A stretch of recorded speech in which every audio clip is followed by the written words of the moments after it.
Hadirin yang saya hormati, penyebaran virus HIV dan AIDS dalam beberapa tahun terakhir meningkat tajam di seluruh Indonesia, sehingga Indonesia adalah salah satu negara di Asia dengan epidemi yang berkembang paling cepat. Kementerian Kesehatan memperkirakan Indonesia pada tahun 2016 akan mempunyai hampir 3 kali jumlah orang yang hidup dalam HIV/AIDS dibandingkan pada tahun-tahun sebelumnya. Kabupaten Tangerang sendiri pada tahun 2012 pernah mencatat terdapat 469 orang penderita dan 209 penderita AIDS. Jadi 469 HIV dan 209 penderita AIDS. Atau temuan tersebut baru mencapai 44,72%. Peningkatan jumlah penderita tersebut akan terus dapat terjadi bila tidak ada upaya penanggulangan HIV/AIDS yang bermakna dalam kurun waktu tersebut. Mengingat bahwa permasalahan tersebut ini bukan hanya tanggung jawab penderita atau dinas kesehatan, tetapi merupakan permasalahan semua orang. Oleh karena itu, perkembangan HIV/AIDS di masa sekarang perlu mendapat perhatian ekstra dari kita semua. Perlu ada upaya yang dilaksanakan secara bertahap, konsisten dan berkelanjutan hingga daerah kita bisa bebas dari HIV/AIDS. Menurut data statistik bahwa kelompok yang paling rawan terhadap HIV/AIDS adalah kelompok usia 15 sampai 49 tahun atau kelompok produktif. Kelompok ini sangat perlu dibekali dengan pengetahuan dan layanan sehingga mampu melindungi dirinya dan melindungi orang lain terhadap risiko-risiko penularan HIV/AIDS. Hadirin yang saya hormati, Komisi Penanggulangan AIDS Kabupaten Tangerang sebagai salah satu wadah organisasi yang disahkan dengan SK Bupati yang bergerak pada proses pemantauan, pencegahan dan penanggulangan, hendaknya mampu bekerja optimal dalam rangka mencegah dan menekan pertumbuhan virus HIV/AIDS ini di Kabupaten Tangerang. Selain itu, keberadaan KPA diharapkan mampu memberikan pengertian kepada masyarakat tentang bahaya yang dihasilkan dari virus tersebut. Hadirin yang berbahagia, perlu saya sampaikan di sini bahwa kebijakan pemerintah Kabupaten Tangerang secara tegas bahwa kita sangat concern terhadap ini. Maka hampir setiap saat, setiap tahun kita lakukan pembersihan ya, lokasi-lokasi yang digunakan untuk praktek-praktek prostitusi. Tahun 2016 kami akan canangkan akan menggusur PSK lokasi darat. Mohon dukungan semua pihak, tokoh masyarakat. Siap ya? Tahun 2016 kami kemarin sudah rapat musbidah, Pak Dandim, Pak Kapolres, Pak Kejari, Pak Ketua Pengadilan, kami semua kepala SKPD dan seluruh camat, kita sudah komitmen untuk tahun 2016 kita akan menggusur lokalisasi darat. Karena itu salah satu pusat pertumbuhan yang HIV/AIDS ini. Karena semakin banyak orang berpendapat, semakin bagus hasilnya untuk dan kesimpulan. Nah, ini mumpung kita masih penyusunan APBD belum selesai, apabila ada masukan dari para forum ini, kita akan tampung di dalam penganggarannya. Karena percuma kita diskusi, kalau cuma bla-bla, kerja ini nggak ada uangnya, masih jalan, nggak jalan. Ya. Kalau perlu nanti sebagian dana itu ditanggulangi oleh Ciputra Hospital. Bisa kan? Nah, ya. Mumpung ibu kita dari sini. Ya. Karena apabila Ciputra ini menonjol Kabupaten Tangerang luar biasa menjadi contoh rumah sakit lain. Iya. Bisa kalah Siloam sama Ciputra. Ibu ya, amin. Jadi memang tanpa peran serta masyarakat tidak mungkin ini bisa kita tanggulangi.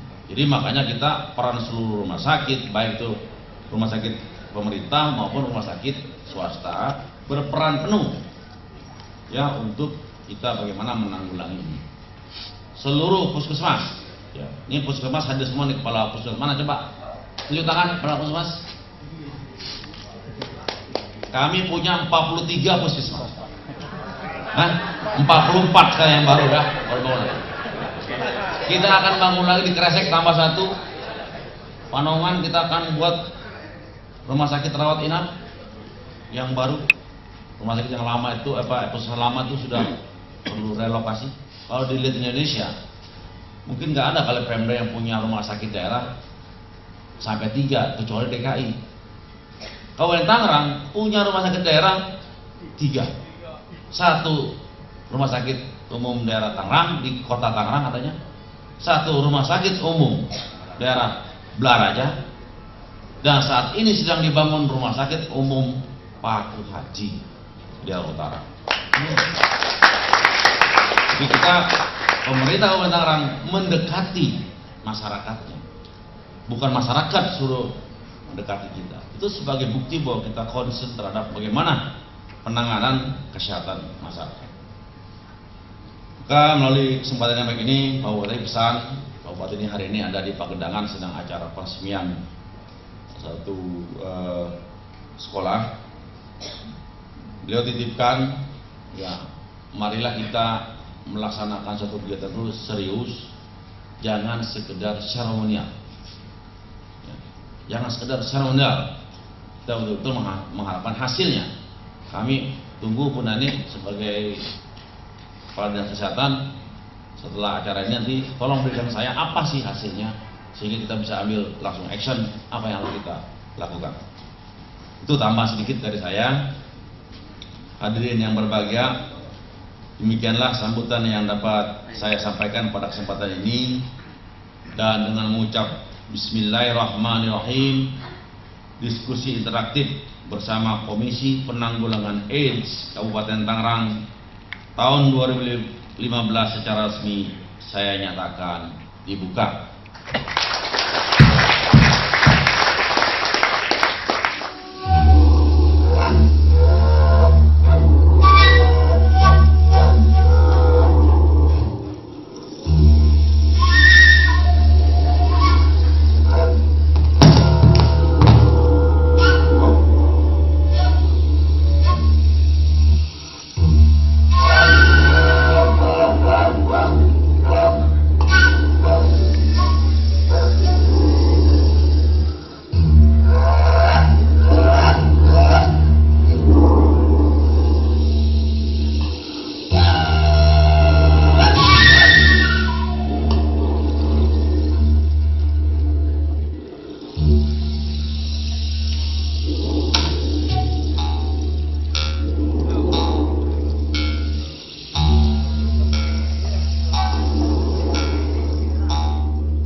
kemudian kita juga telah menjadi bagian dari orang-orang yang bermoral itu. Data terakhir, Indonesia adalah negara dengan tingkat pertumbuhan HIV/AIDS yang sangat masif.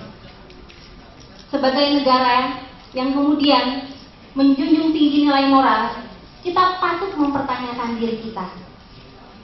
Sebenarnya apa yang terjadi? Lalu kemudian apa salah kita? Mari kita saksikan data update layang pandang tentang HIV/AIDS dalam bentuk short movie. Bapak Ibu, mari kita kemudian sama-sama simak, memahami konteks permasalahannya, dan kita akan diskusikan hari ini untuk menemukan solusi bersama dan apa yang bisa kita lakukan.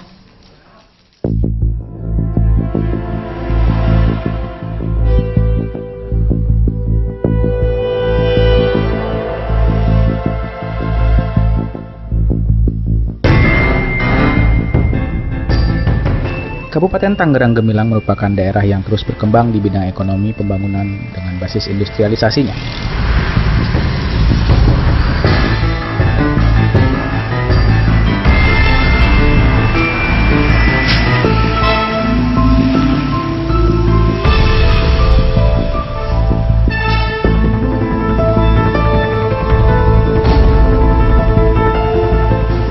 Sebagai salah satu daerah penyangga ibu kota negara DKI Jakarta dan merupakan daerah jalur pelintasan antar Pulau Jawa dan Sumatera serta sebaliknya, hal ini tentu saja memiliki dampak positif dan negatif bagi kehidupan masyarakat Kabupaten Tangerang yang religius dan berbudaya.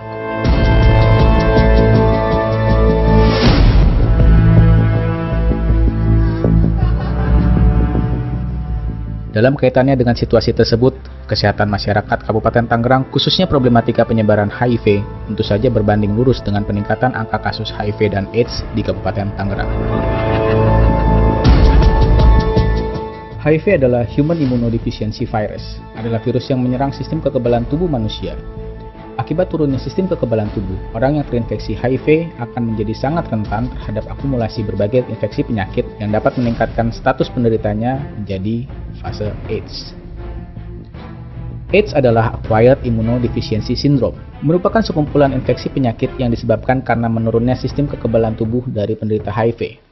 Akumulasi infeksi penyakit ini dapat mengakibatkan kematian. HIV dan AIDS sangat erat dengan perilaku seseorang, di mana faktor perilaku yang berisiko menjadikan seseorang dapat tertular virus HIV yang menyerang sistem kekebalan tubuh. Berdasarkan data Dinas Kesehatan Kabupaten Tangerang pada periode Desember tahun 2014, kasus HIV dan AIDS telah mencapai 862 kasus yang terdiri dari 567 kasus HIV dan 295 kasus AIDS.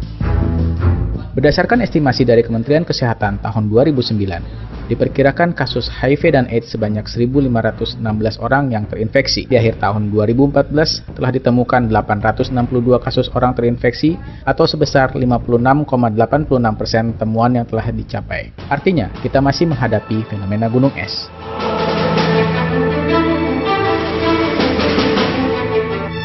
Pemetaan populasi risiko tinggi yang dilakukan KPA Kabupaten Tangerang pada periode tahun 2014 sampai dengan 2015 menunjukkan bahwa kelompok risiko tinggi didominasi oleh kelompok lelaki berisiko tinggi atau LBT yang diestimasikan mencapai 5.696 orang. Sedangkan populasi pengguna narkotika suntik dari periode 2010 hingga 2014 mengalami penurunan angka. Kelompok risiko tinggi lainnya yaitu wanita pekerja seks atau WPS,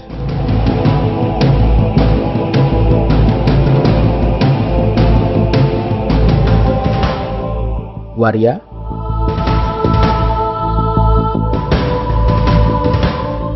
lelaki seks lelaki atau LSL menjadi kelompok kedua terbesar setelah lelaki berisiko tinggi.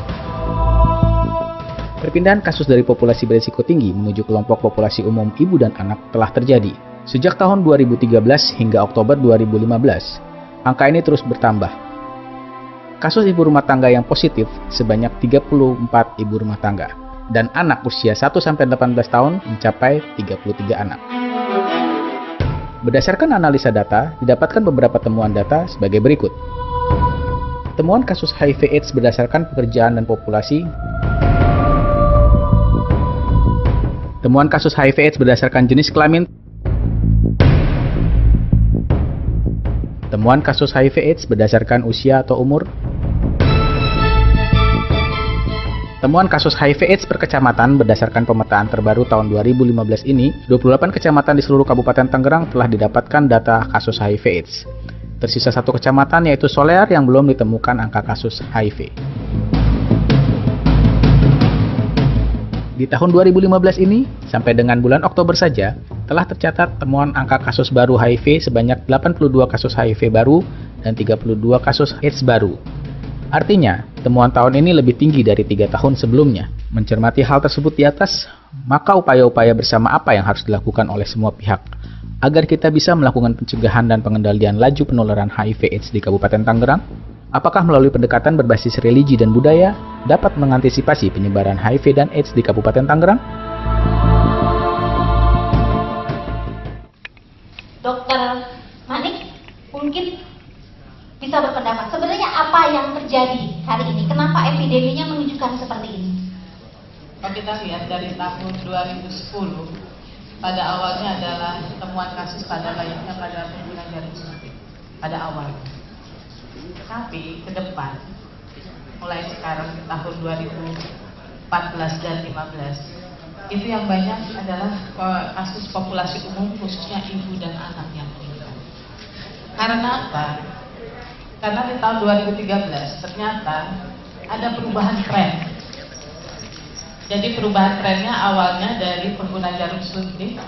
Kalau kita lihat dari pekerja WPS di tahun 2012, di 2013 itu perubahan trennya di kelompok resiko waria dan LSL. Dan hampir kalau kita lihat ini ada fenomena yang menarik, LSL-nya meningkat.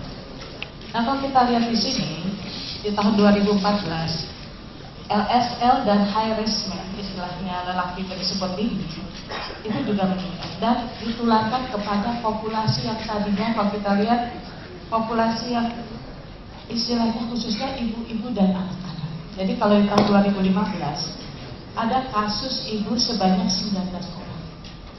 Dan kita lihat sini ada peningkatan dari tahun 2013, 2014 dan 2015. Kasus anak sendiri ada 33 orang. Dan kita lihat bahwa dalam pendataan dari tahun 2000 sekarang kita bahwa ada kasus baru. Dan kita lihat bahwa sebetulnya usia anak sudah ada dan meningkat di tahun ini ada 33 anak yang meninggal. Jadi kalau kita lihat di sini fenomenanya bukan hanya lagi ke ibu atau pengguna jarum suntik atau WPS, tapi ke ibu rumah tangga. Apa strateginya? Oke, pertama kalau kita lihat dari tahun ke tahun, jadi strategi yang sudah kita lakukan. Jadi kalau pengguna jarum suntik, kita ada kegiatan kalau di puskesmas ada layanan jarum suntik. Kemudian untuk kira-kira untuk penanggulangannya juga kita lakukan melalui pencegahan melalui transmisi seksual. Kemudian kita lakukan juga untuk harm reduction-nya, ada rumatan metadon di salah satu puskesmas di Jalan Dimas. Dan kedepannya penemuan pengobatan kasus HIV, kita ada pengobatan atau layanan IMS di semua puskesmas. Kemudian kita melakukan juga layanan konseling dan testing di 6 puskesmas dan 4 rumah sakit. Dan yang juga ada kegiatan mobile visit. Kita lakukan juga kegiatan penjangkauan dan pendampingan. Dan kita kedepannya diharapkan nanti penjangkau dan pendamping tidak hanya 8 orang. Karena kita tahu nanti dengan ada informasi penutupan dari data, dan khawatirkan kita masyarakat istilahnya itu akan menyebar. Penyebaran itu harus di backup oleh puskesmas. Untuk ibu dan anak itu bagaimana nih? Kalau ibu dan anak, kalau kita lihat di sini nanti ke depannya di tahun 2016 kita harapkan di semua puskesmas kita lakukan penguatan karena harus ada konselornya. Pertama kita pada waktu pemeriksaan di 10T kita mungkin tidak semua puskesmas karena ada konselor-konselor atau yang harus kita perkuat puskesmas.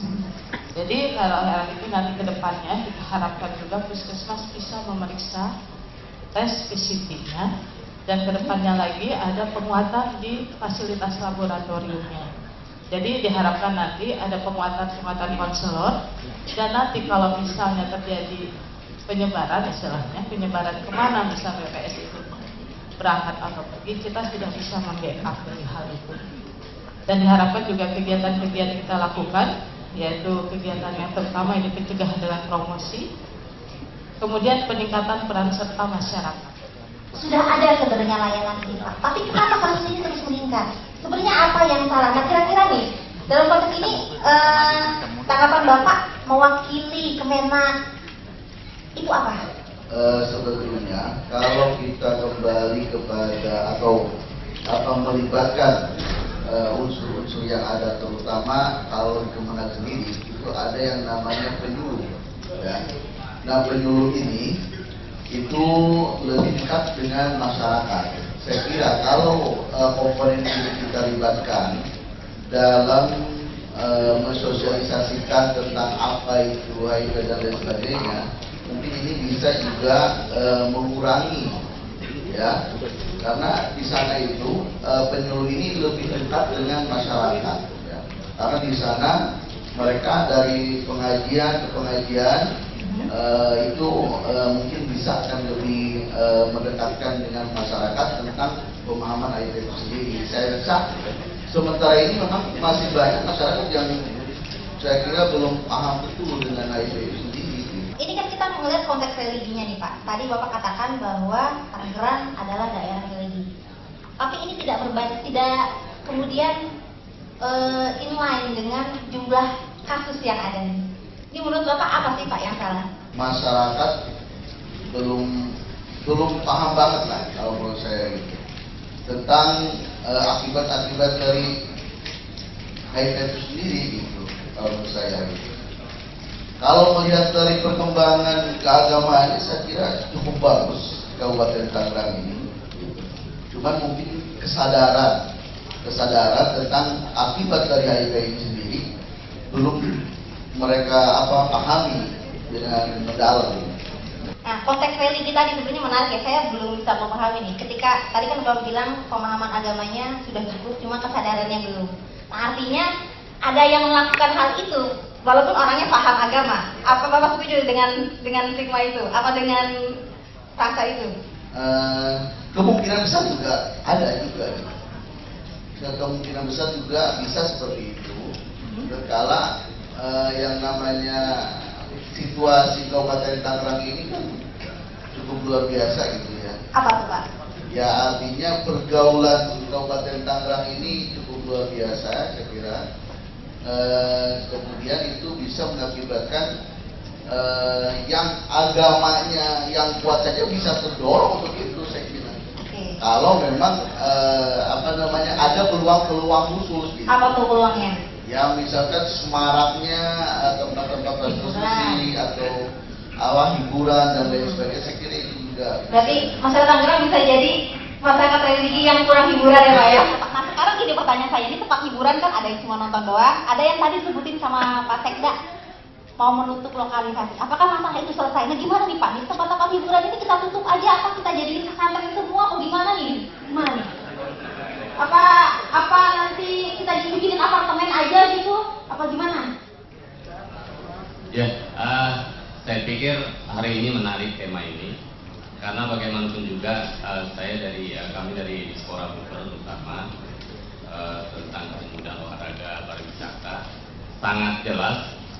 Memang sejatinya karena kita sudah zaman sudah modern seperti ini, hiburan itu bukan sebuah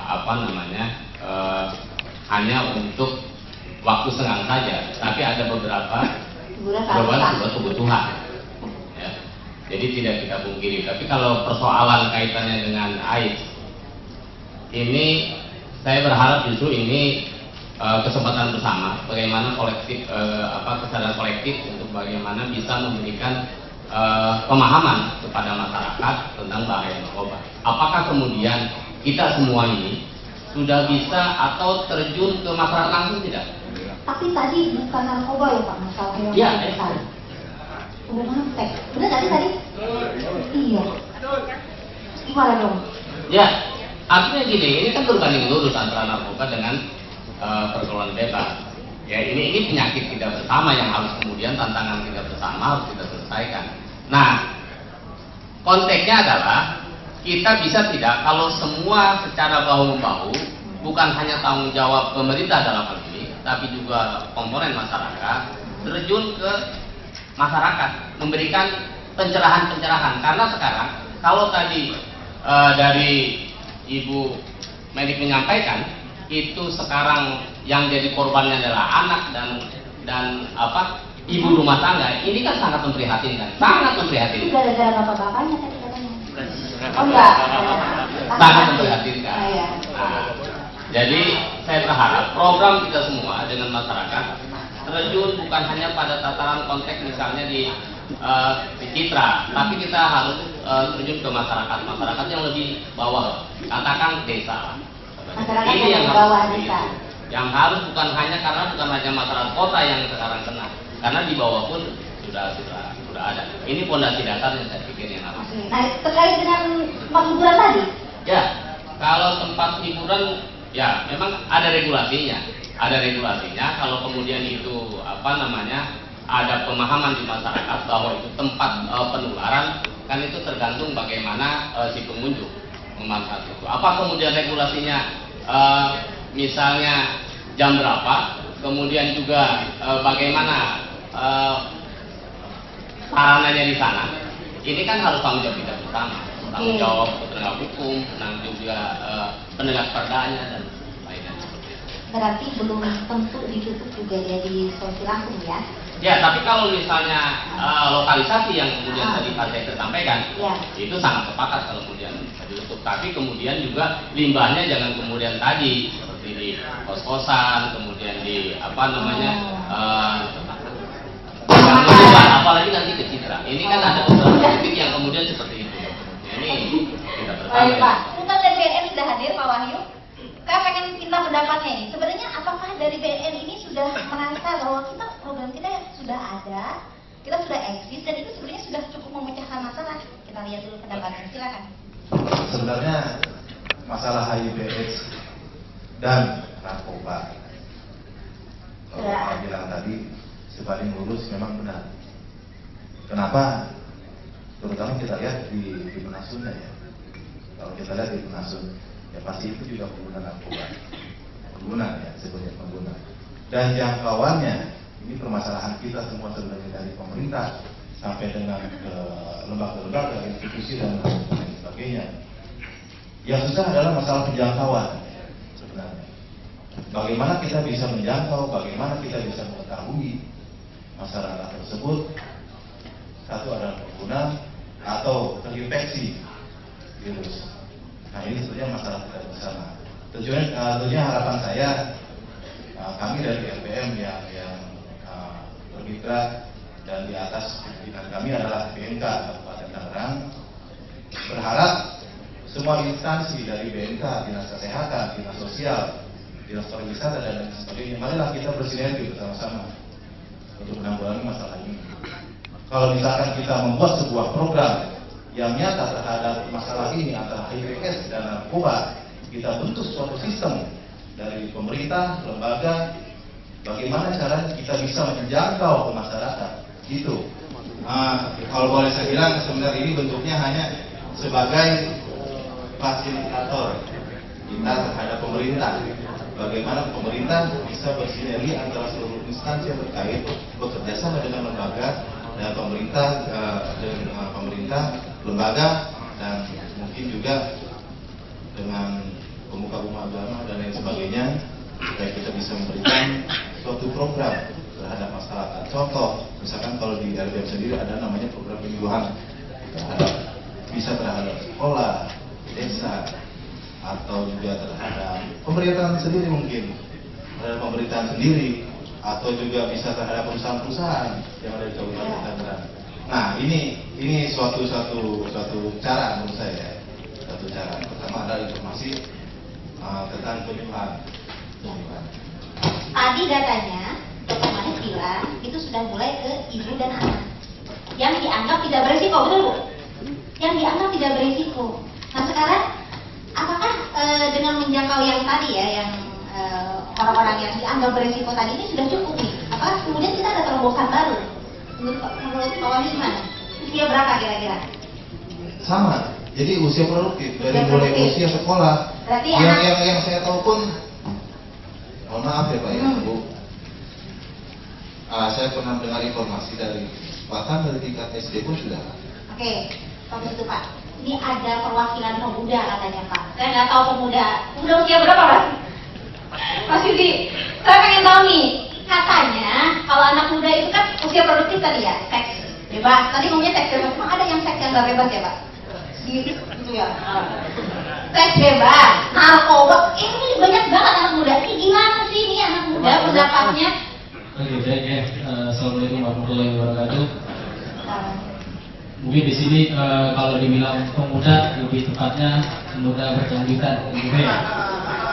Jadi menarik memang topik kita pada pagi hari ini tentang pembangunan karakter ya. Sifatnya adalah bagaimana sih menanggulangi HIV/AIDS gitu ya. Karena memang kan di posisi seperti ini kan HIV ini adalah penyakit yang tidak bisa kita terawang gitu kan. Dia jangka waktu yang lama, beberapa tahun baru terlihat gejalanya seperti itu. Nah, menurut saya di sini dari pandangan saya pribadi, selain mungkin saya adalah seorang pemuda, saya juga di sini adalah bagian dari kesehatan ya, sebagai seorang perawat juga yang selama ini juga terus melaksanakan beberapa konseling atau mungkin penjualan tentang HIV/AIDS. Nah, HIV/AIDS ini tadi resiko yang pertama adalah laki-laki yang berisiko tadi. Sampai pada hari ini dikatakan bahwasanya ibu dan anak pun terjangkit HIV/AIDS seperti itu.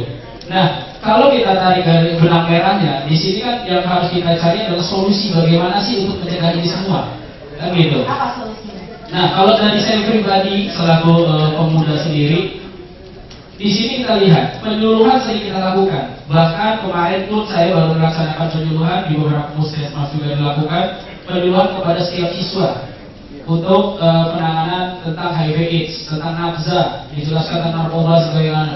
Nah, hal ini harusnya diputus rantainya. Caranya?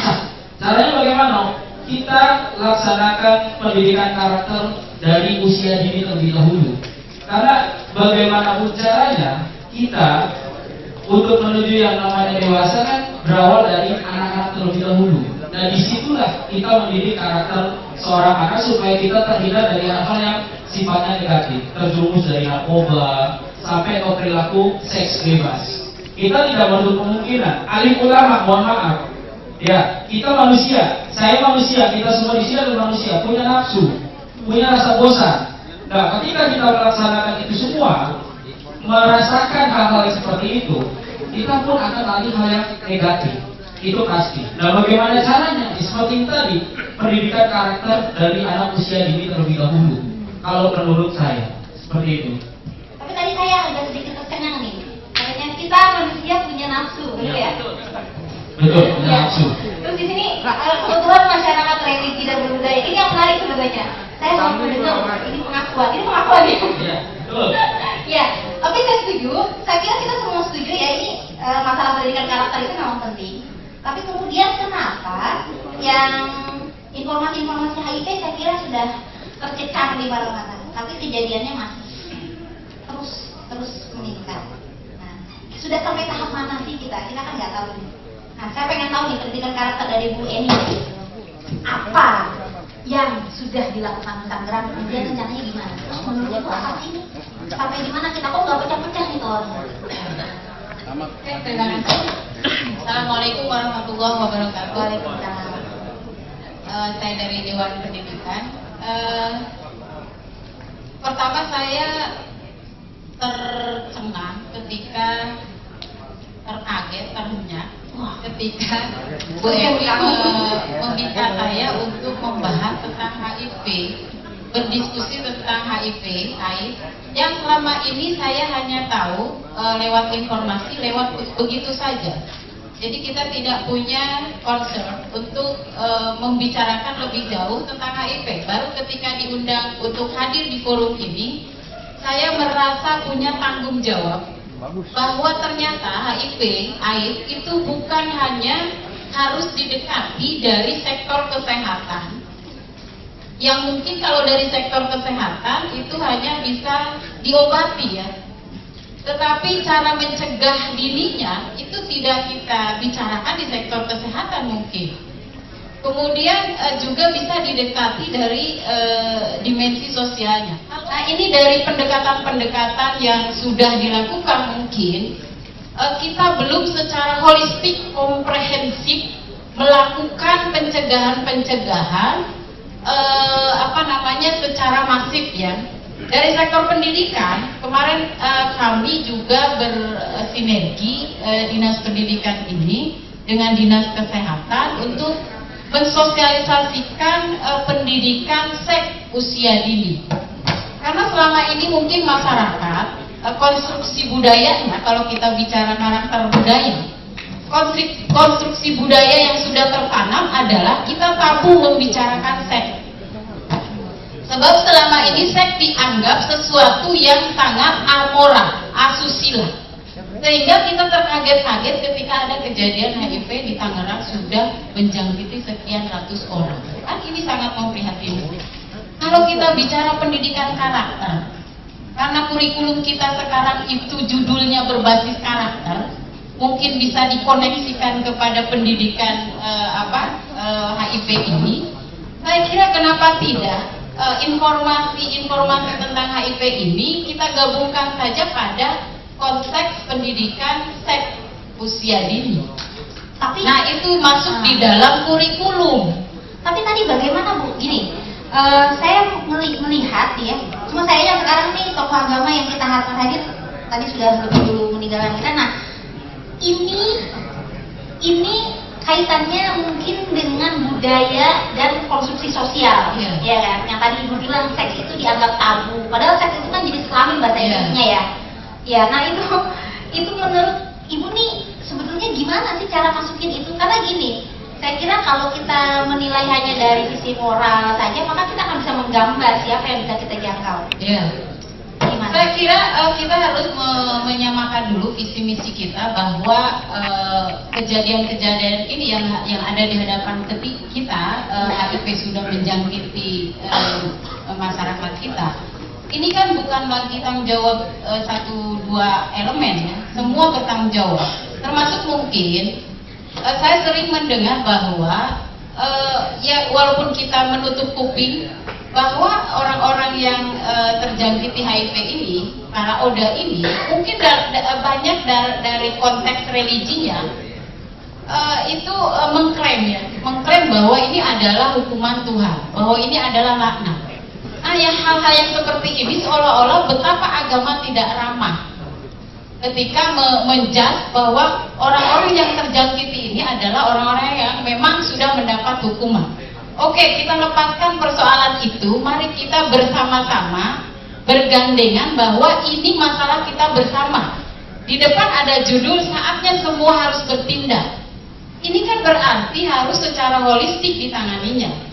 Dari sektor pendidikan, saya kira kenapa tidak dalam konteks kognitifnya pemahaman tentang HIV ini dimasukkan di dalam kurikulum. Kebetulan Pak Bupati sudah sangat gencar ingin memasukkan kurikulum tentang seks usia dini. Sudah kita mulai sosialisasinya. Dan ini penting sebab pembangunan karakter ini kan melakukan kebiasaan-kebiasaan yang memunculkan kesadaran.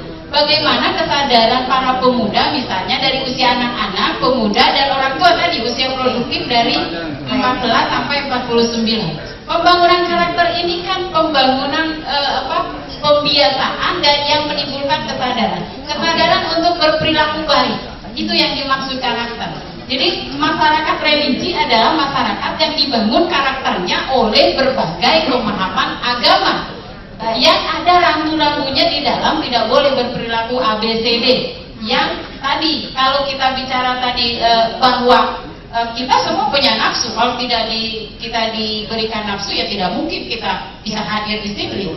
Kita bernafsu untuk menyelesaikan ini, gitu loh. Berarti Ibu sebenarnya konteksnya stakeholder yang paling kemudian saat ini bisa disasar adalah tokoh agama. Semua tokoh. Jadi tokoh agama juga sebagian saya melihat masih mengklaim bahwa penyakit HIV ini adalah laknat, hukuman yang harus dijauhi. Dalam konteks budaya, kita kan punya hak untuk mencipta, merasa, dan berkarya. Nah, ini orang-orang yang dalam satu contoh, orang-orang yang mereka yang terkena sudah terjangkiti, cenderung oleh masyarakat dijauhi, dihindari. Padahal justru mereka dalam kondisi seperti itu harus dirangkul. Dalam konteks agama didekati lewat agama. Bagaimana spiritual mereka itu diberikan pemahaman yang baik. Lalu bagaimana dia menciptakan sistem budaya hidupnya, perilaku hidupnya dalam konteks pembangunan karakter itu terus dikembangkan. Pemikiran kita budaya itu selalu berkaitan dengan tari-tarian segala apa. Tapi saya pengen dengar sebenarnya budaya dalam hal pendidikan karakter itu apa sih? Apa bikin sibuk orang, bikin aktivitas atau bagaimana? Ini gimana caranya budaya kemudian berperan dalam penanggulangan HIV? Gambarannya begini ya. Di budaya itu kan yang saat ini berkembang di negara kita itu masuk menjebol sistem aparatur ideologis, bahkan aparatur represif. Apa tuh? Itu makanan apa itu? Itu makanan instansi lah. Itu udah tidak bisa menjadi baseline. Masuklah dalam negara kita menjadi sel-sel yang membentuk kenyang. Akhirnya pencampuran seni budaya pun ada satu deteksi perkembangan HIPS itu melalui budaya dengan stimulusnya musik. Banyak musik-musik yang liar masuk ke dalam negara kita, akhirnya memacu adrenalin, bahkan sampai ada stylenya, gayanya, bukan hanya musiknya tapi gayanya dan sebagainya. Ini kan musik kan salah satu deteksi pembentuk budaya di dalam negara kita. Ini harus kita garis bawahi. Kemudian kita dari Padepokan Seni Baraparinding yang berada di Kampung Jahat itu banyak cara melawan sel-sel yang tadi, sel-sel yang masuk ke dalam negara kita yang itu menyebabkan terciptanya virus HIV/AIDS. Banyak cara.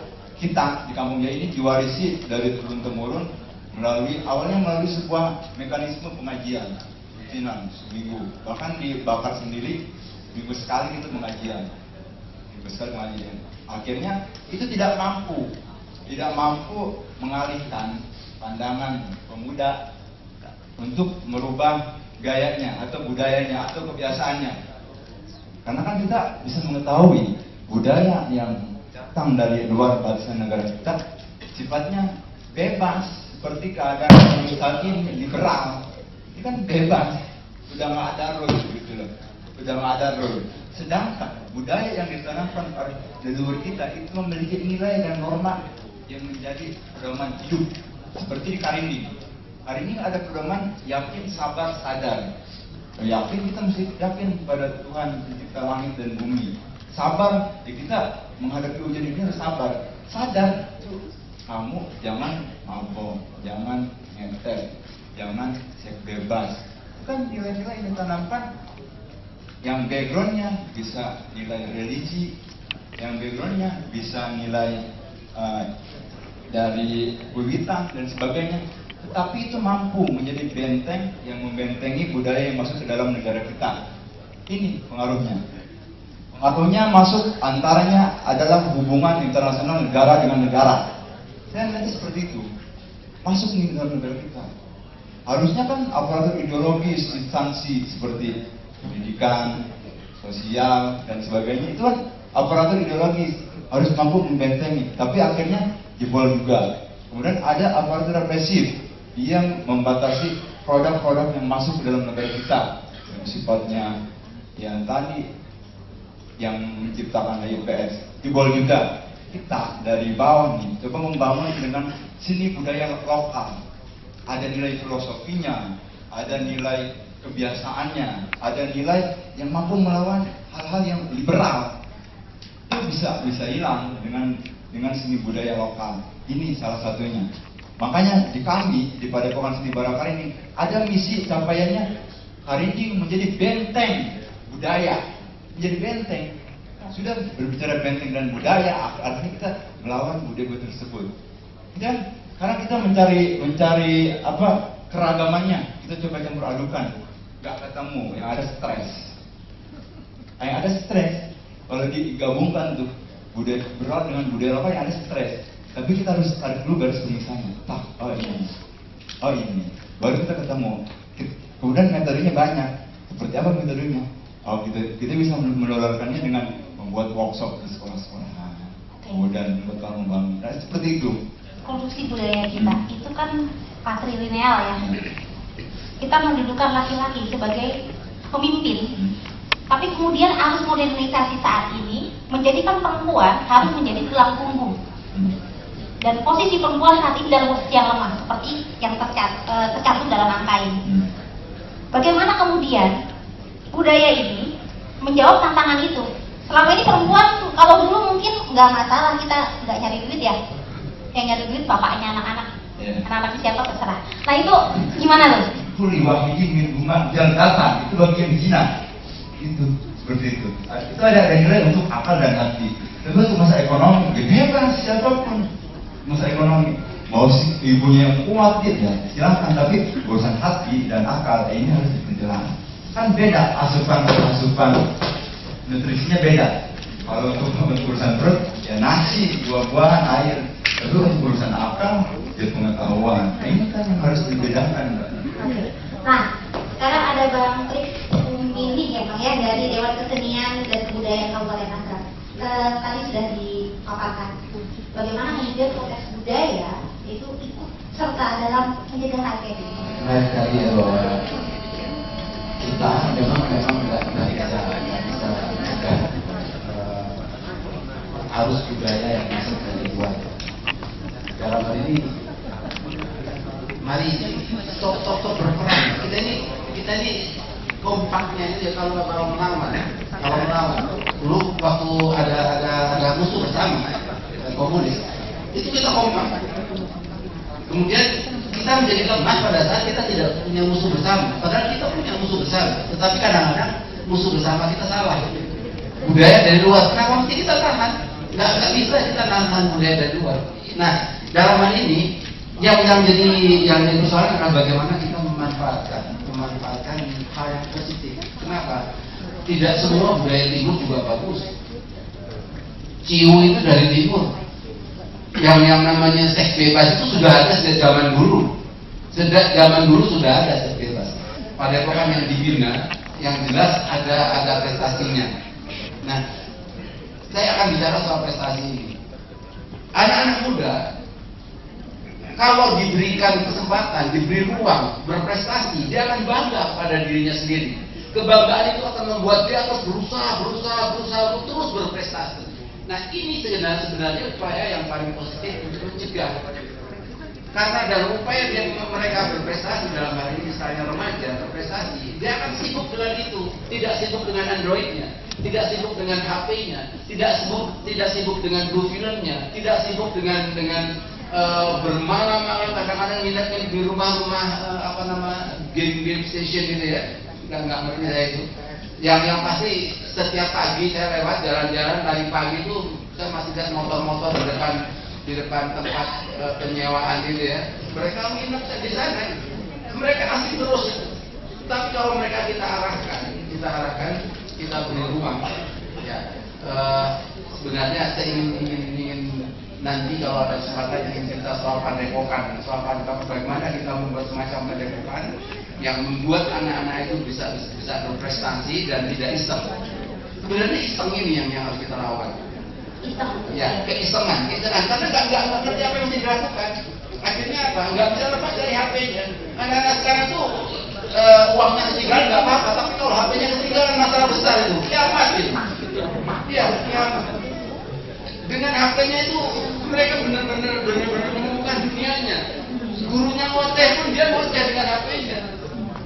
Ya, kenapa? Karena mereka nggak punya keinginan apa-apa. Lain dengan anak-anak yang diberi ruang untuk berprestasi. Jadi sementara saya kunci di sini. Itu dalam konteks pencegahan ya Pak? Ya dalam konteks pencegahan. Lalu bagaimana dengan angka kasus yang tadi?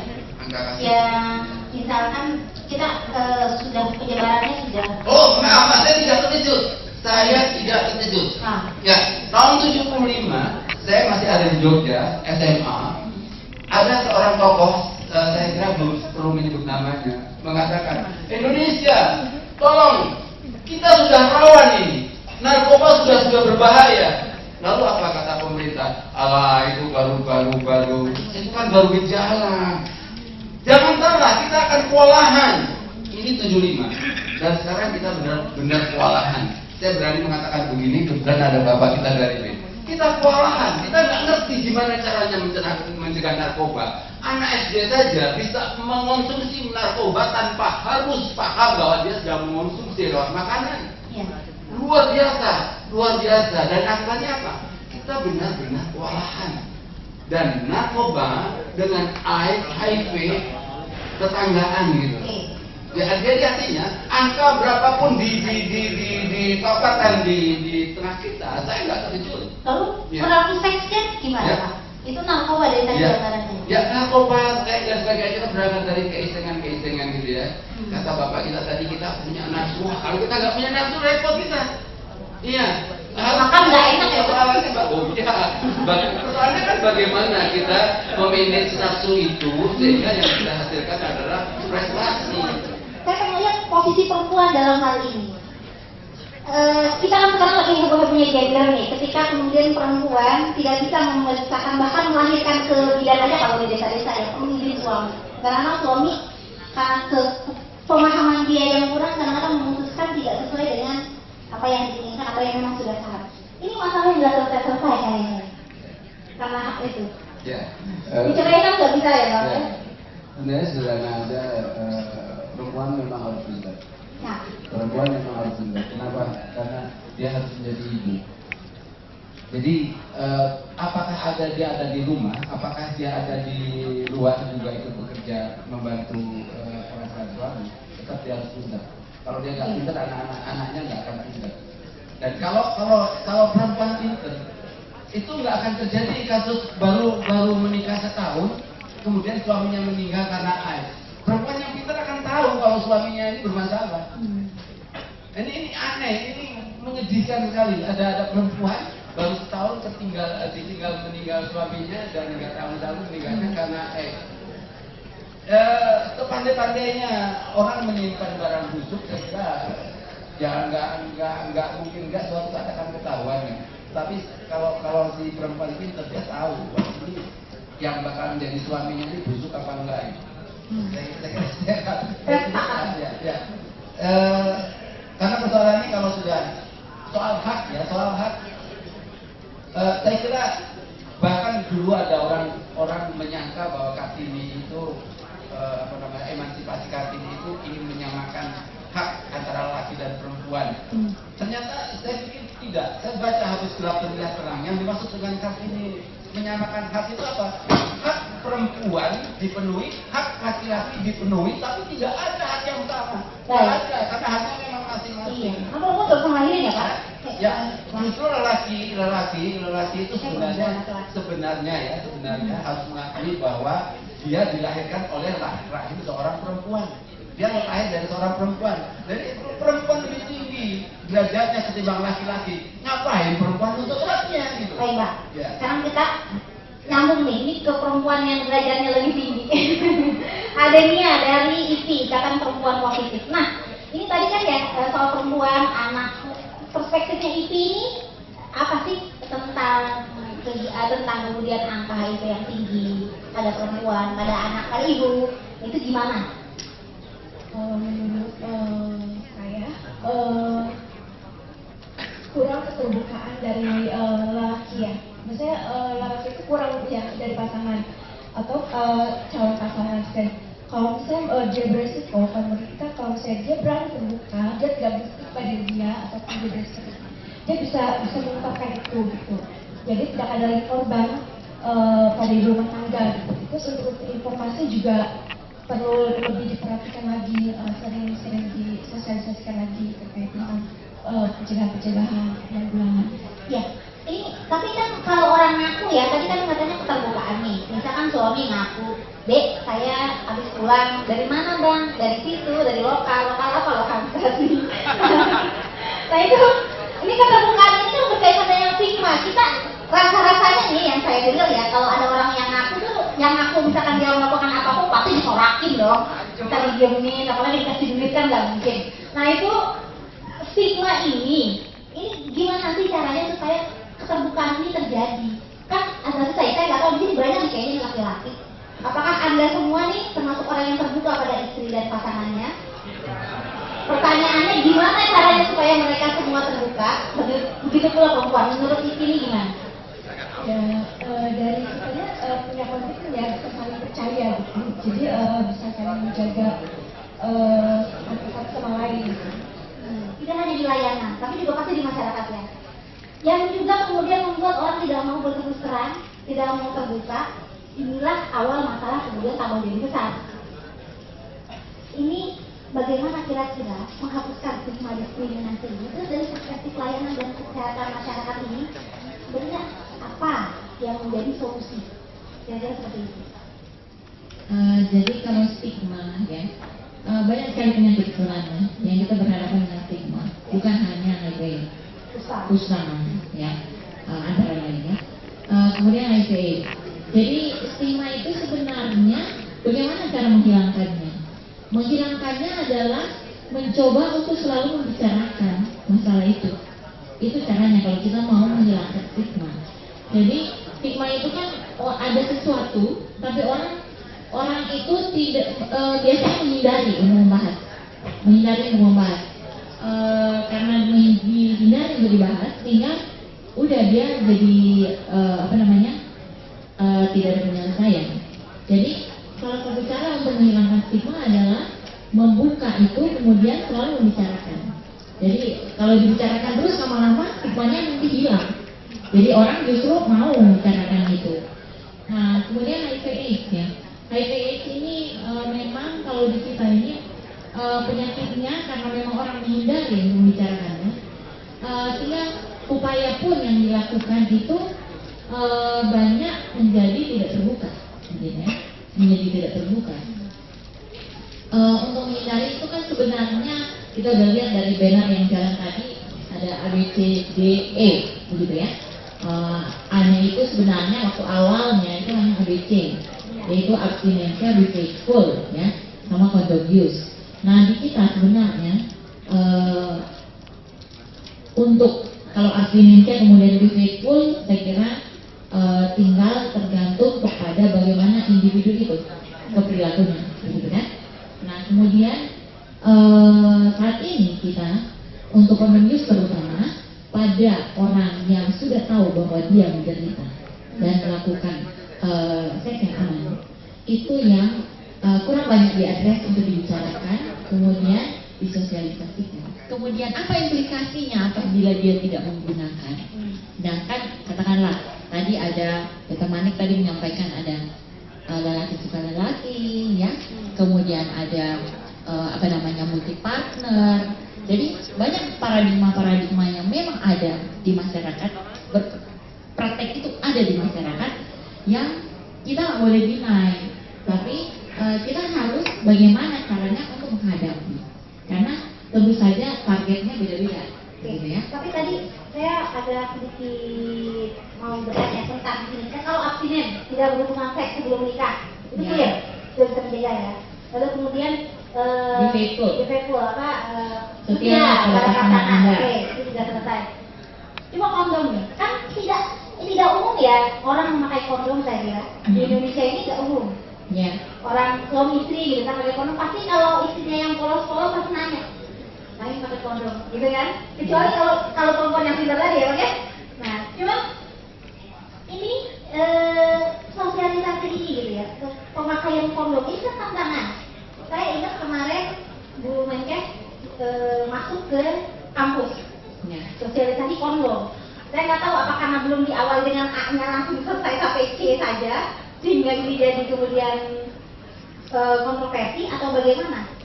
Kemudian dari perspektif kesehatan masyarakat agar ini masuk, caranya gimana? Karena religi ya sudah mulai ini duluan.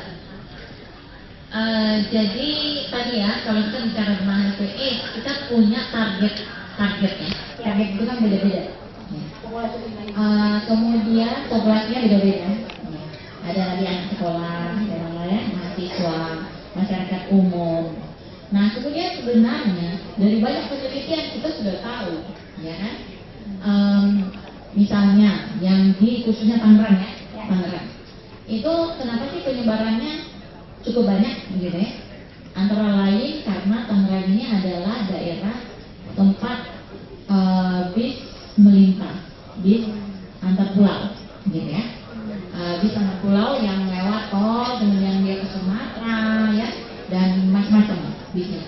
Nah, sehingga lintasan itu menjadi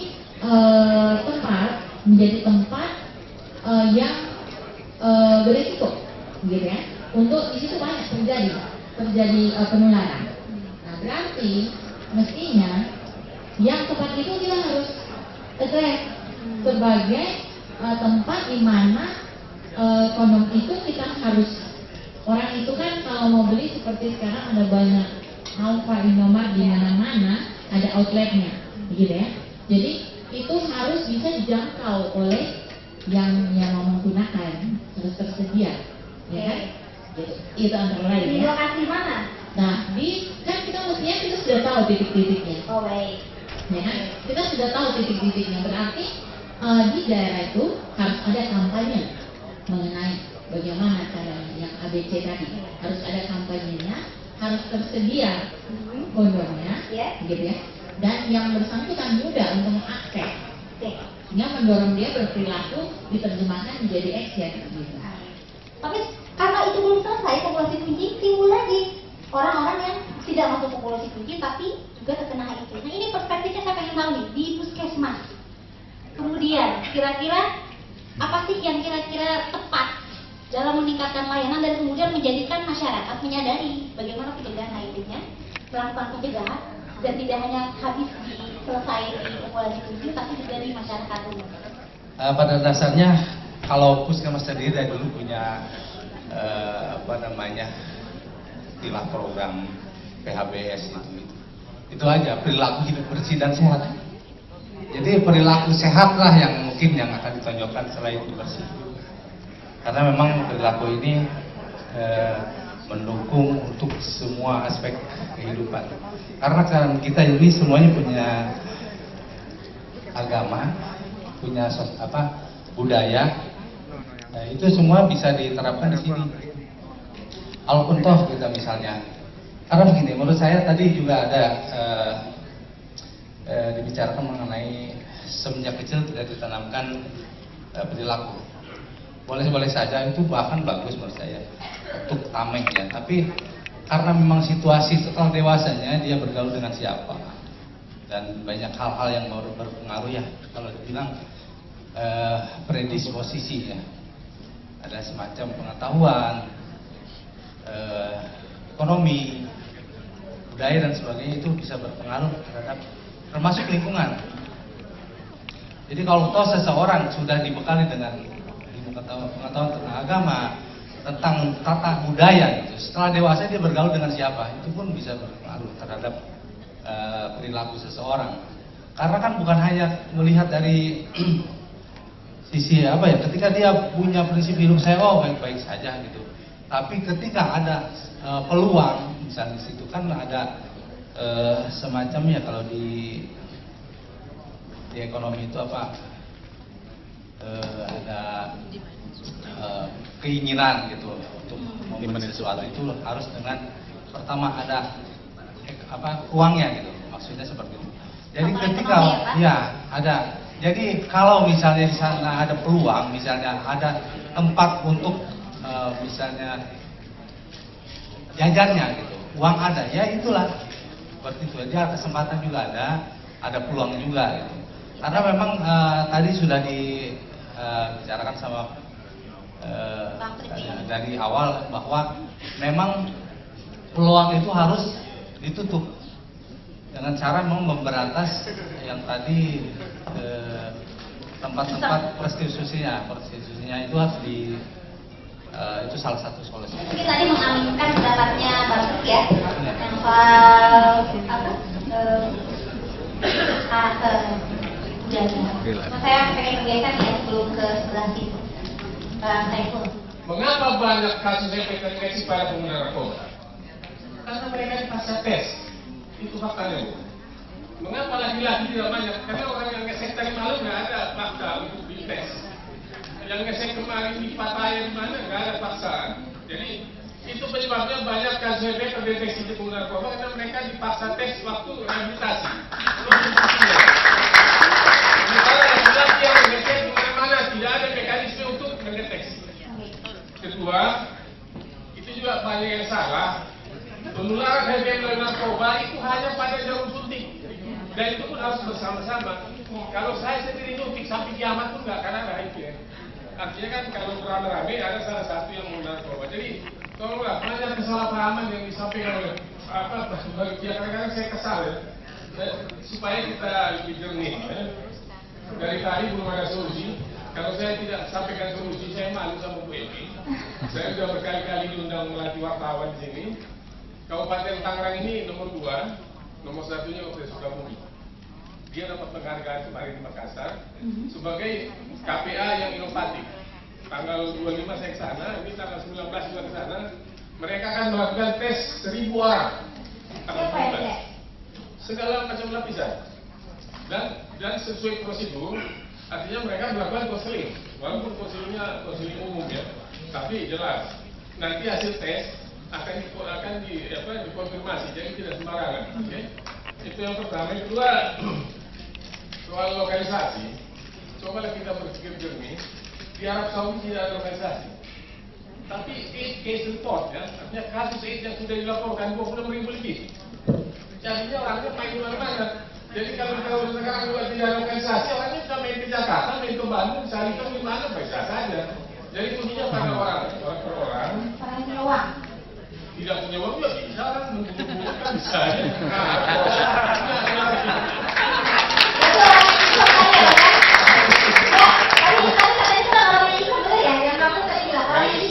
Memang dia niat.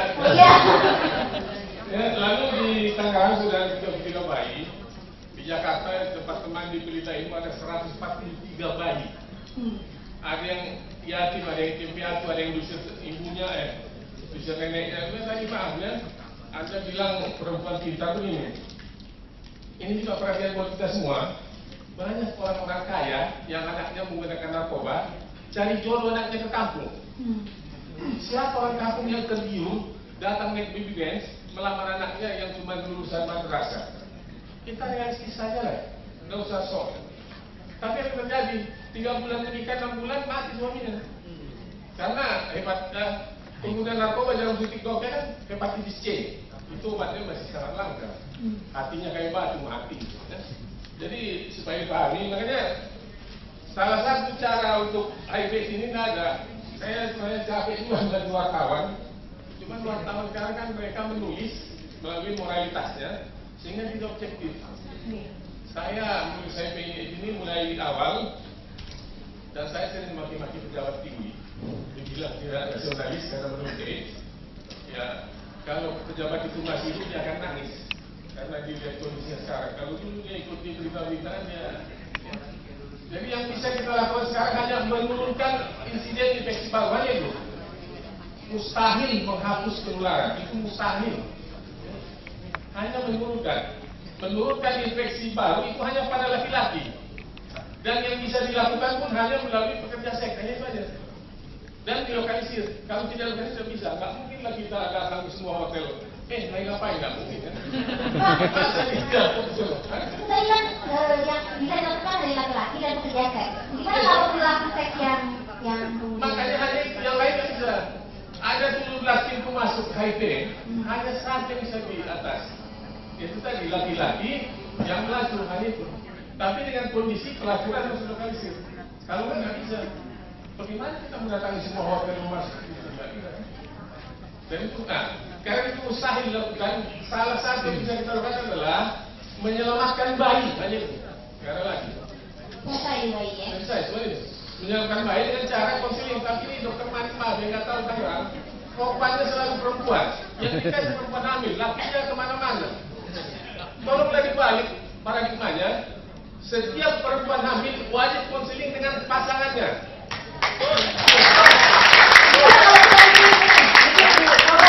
Kalau pasangannya berselingkuh, tes suaminya, jangan istrinya. Suaminya tes.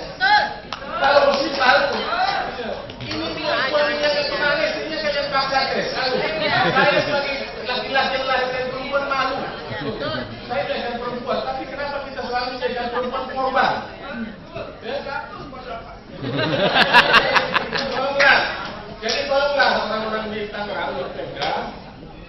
regulasi dalam bentuk perda, setiap pasangan hamil wajib konseling. Pasangan. Jika suami hasil konseling menunjukkan suami perilaku berisiko, dia wajib tes. Kalau dia negatif, ngapain tes istrinya? Memang ada istri-istri itu kan kecil. Sudahlah, kita berpikiran positif lah. Kita orang beragama. Ya, suaminya semua ya. Lalu.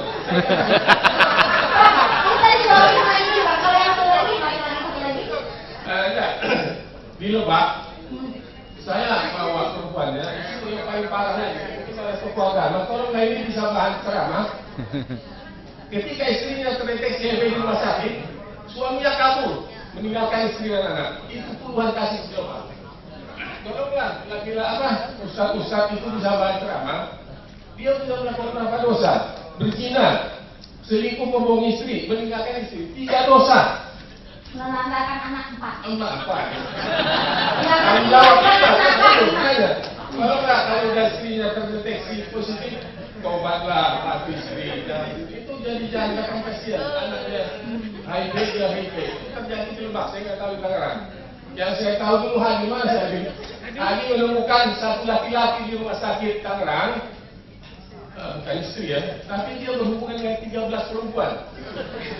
Yang bisa dapat apa ini? Yang bisa ketemu apa? Berarti ada 5 lagi perempuan yang tidak terdeteksi kawin dengan laki-laki. Jadi saya nggak tahu apa dia mau di sini. Kalau dia istri, kalau dia jualan, udah berapa yang kena? Jadi saran saya, yang bisa saya lakukan ini, itu tes konseling pasangan. Kita hanya bisa menyelamatkan bayi. Kalau untuk menyelamatkan laki-laki itu susah lah. Saya tanggung jawabnya. Ya. Juga tadi wartawan saya lebih sering kita melihat wartawan supaya wartawan bisa menyampaikan informasi yang benar,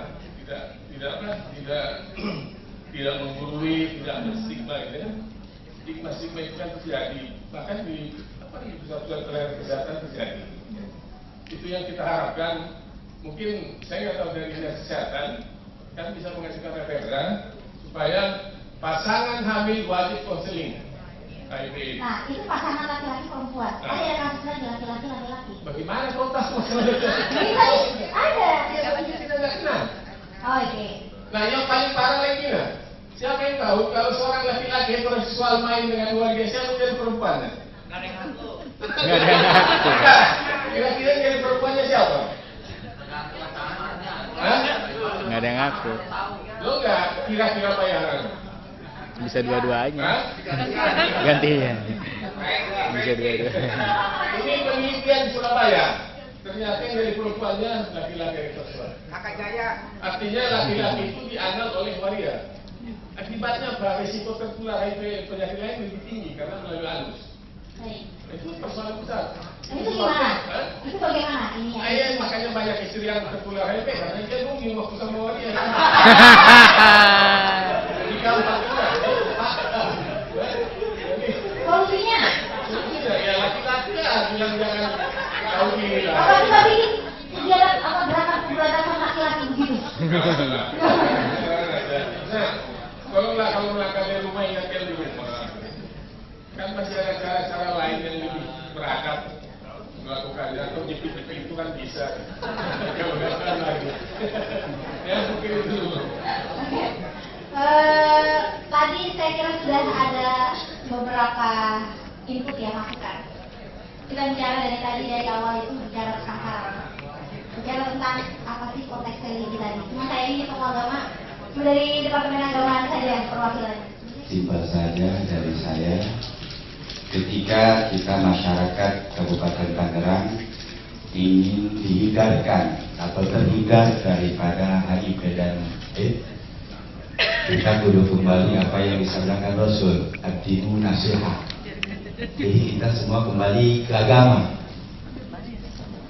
Itu saja, bahwa agama adalah nasihat. Sifatnya kalau nasihat itu menyeluruh, baik di sekolah, di perkumpulan, di perkantoran, apalagi di majelis taklim, karena insya Allah melalui nasihat-nasihat yang positif, baik dari kalangan bawah, menengah hingga ke atas, dengan nasihatlah Insya Allah masyarakat Kabupaten Tangerang, kalau yang ada mungkin yang sudah terjangkit HIV dan AIDS itu tidak mungkin untuk bisa dihilangkan atau minimal disembuhkan, tapi kita minimal menjaga jangan sampai bertambah.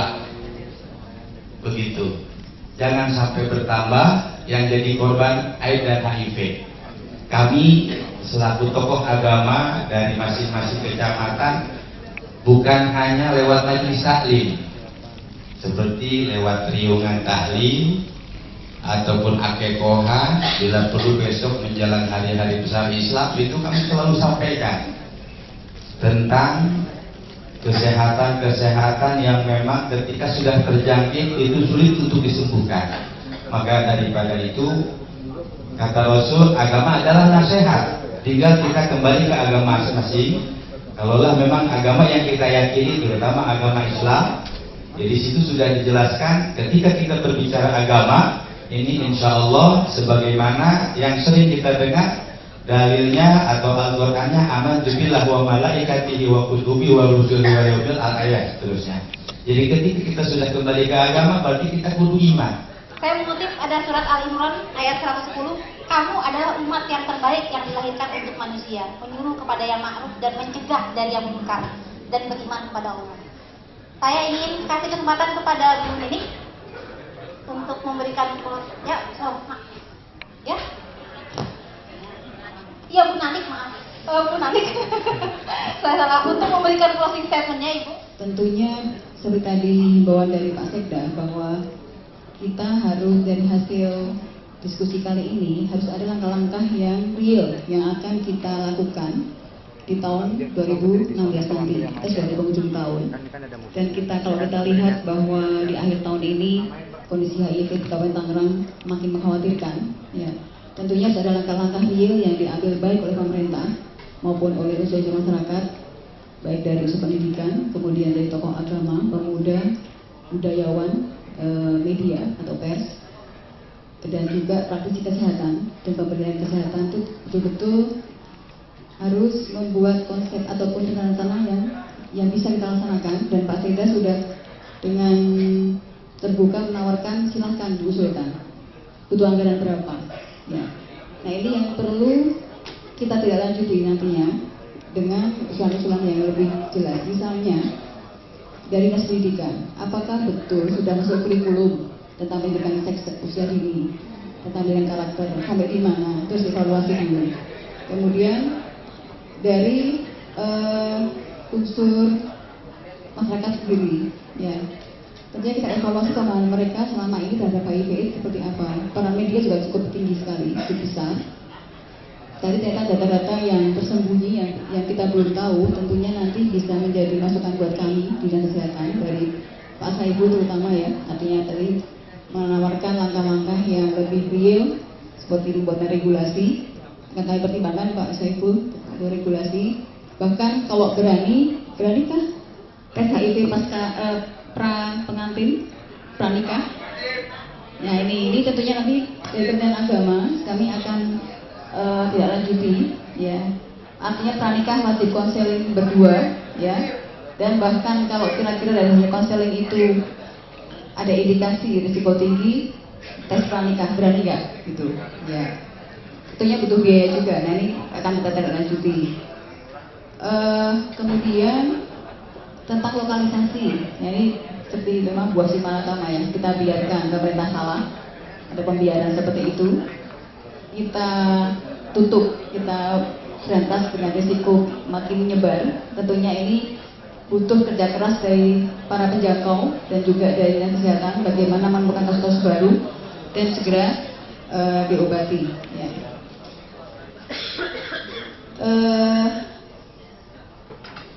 Itu mungkin dari saya, artinya melalui dispora misalnya, ya, harus ada langkah pasti, strateginya apa sih supaya pariwisata atau tempat-tempat hiburan di Tangerang ini bisa aman dari HIV maksud saya, gitu loh.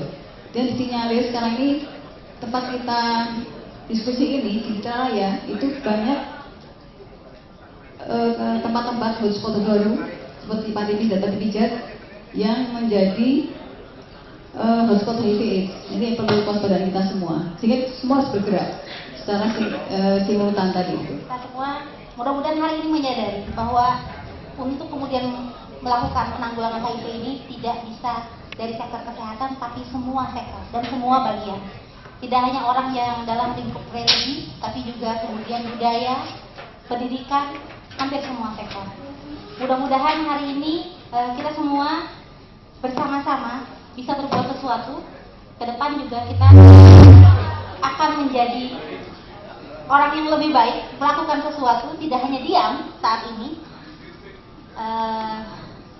Pada akhirnya kita semua tahu bahwa apapun yang dilakukan, apapun yang kita lakukan semuanya akan berdampak, baik itu kebaikan, keburukan, hal-hal yang positif maupun negatif.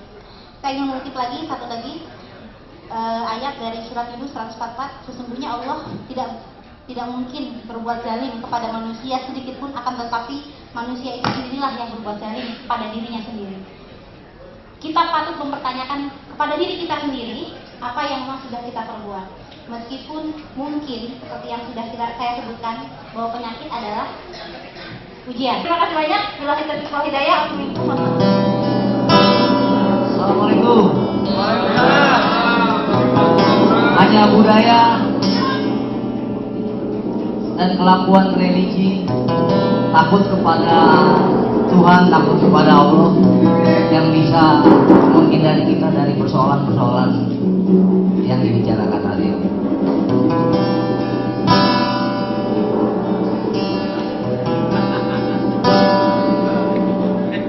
Masa-masa sulit tak perlu berkelit, hadapi, usahlah menangis. Bangsa ini harus bangkit menolong diri sendiri.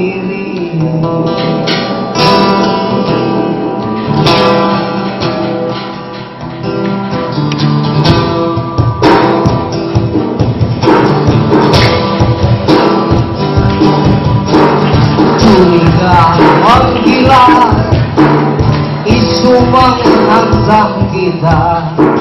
Percaya, salinglah percaya. Bangsa ini harus bangkit, kembalikan harga diri.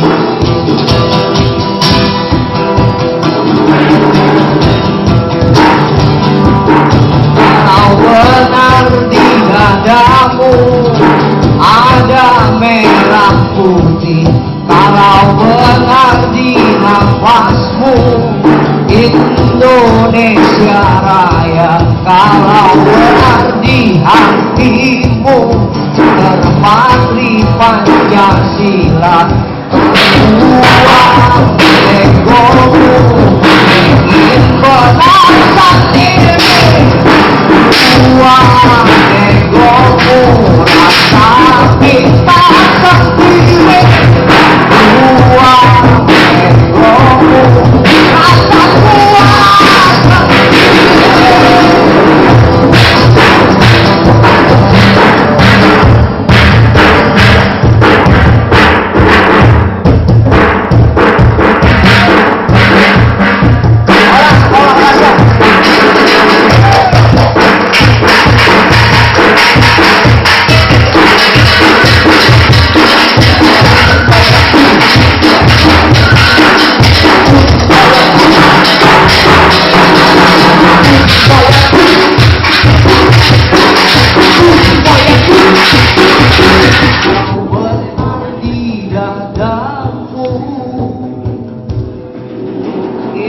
Indonesia Raya.